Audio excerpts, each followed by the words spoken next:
Tonight, there's a new controversy at the border as the Obama administration announces plans to increase detentions and deportations of those caught crossing into the U.S. illegally. The new crackdown comes as an escalating border crisis involving children tests the limits of immigration detention facilities. KCAL 9 political reporter Bryan joins us with a look at the strong reaction to the border plan. Dave. Very strong. Here we go again, another phase in the long immigration debate.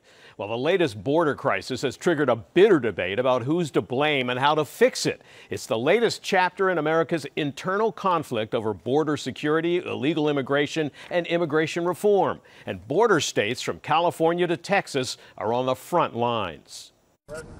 Along the Rio Grande in Texas, the federal border patrol officers round up about 1,400 illegal immigrants crossing into the U.S. each day, many of them children crossing alone.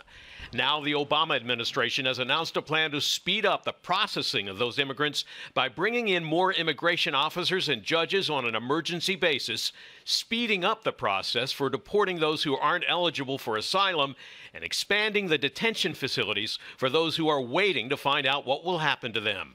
Showing up at the border illegally is not a ticket into this country. The numbers are staggering, especially among children who are crossing the border without their parents.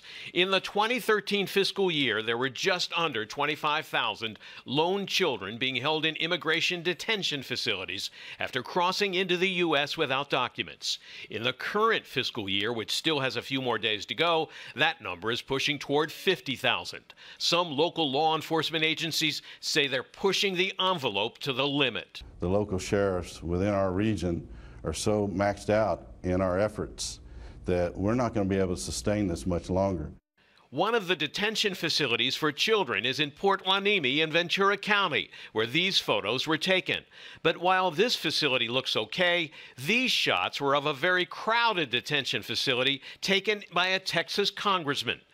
In Los Angeles, 24-year-old Jennifer Soto told us she crossed the border by herself when she was 13 years old in 2003 because she was fleeing gang violence in Central America.